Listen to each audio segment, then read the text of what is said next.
আসসালামু আলাইকুম ওয়া রাহমাতুল্লাহি ওয়া বারাকাতুহু। প্রিয় ভিউয়ার্স, আজ আমি হাজির হয়েছি সালামের জবাব নিয়ে। আমাদেরকে যখন কেউ সালাম দেয় তখন আমরা সালামের জবাব দেই। সালামের জবাবটি হচ্ছে ওয়া আলাইকুমুস সালামু ওয়া রাহমাতুল্লাহি ওয়া বারাকাতুহু।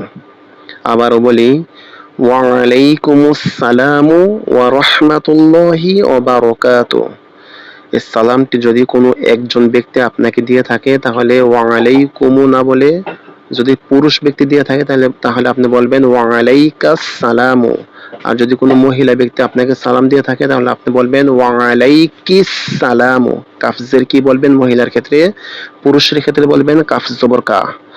আর যদি দুজন পুরুষ অথবা দুজন মহিলা একই সাথে আপনাকে সালাম দেয় তাহলে বলবেন ওয়ালাইকুমাস সালামু কুমা। ওয়ালাইকুমাস সালামু ওয়া রাহমাতুল্লাহি ওয়া বারাকাতুহু।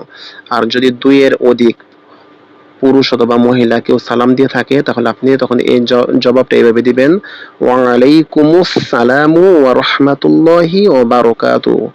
কুম ব্যবহৃত হয় দুজনের বেশি ব্যক্তি, পুরুষ হোক অথবা মহিলা হোক তাদের ক্ষেত্রে। আর কুমা ব্যবহার হয় দুজনের ক্ষেত্রে। আর কাফ জবর কা ব্যবহার হয় একজন পুরুষের ক্ষেত্রে, কাফজের কি ব্যবহার হয় একজন মহিলার ক্ষেত্রে। সালামের জবাবের উত্তর একই। ওয়ালাইকুমুস সালামু, ওয়া অর্থ এবং অথবা উ এর অর্থ উ। আলাইকুম মানে তোমাদের ওপর, সালাম মানে কি শান্তি বর্ষিত হোক, অর্থাৎ তোমাদের ওপর উ সালাম বর্ষিত হোক। ওয়া রাহমাতুল্লাহি এবং আল্লাহর দয়া বর্ষিত হোক। ওয়া বারাকাতুহু এবং তার বরকত বর্ষিত হোক। আসসালামু আলাইকুম ওয়া রাহমাতুল্লাহি ওয়া বারাকাতুহু।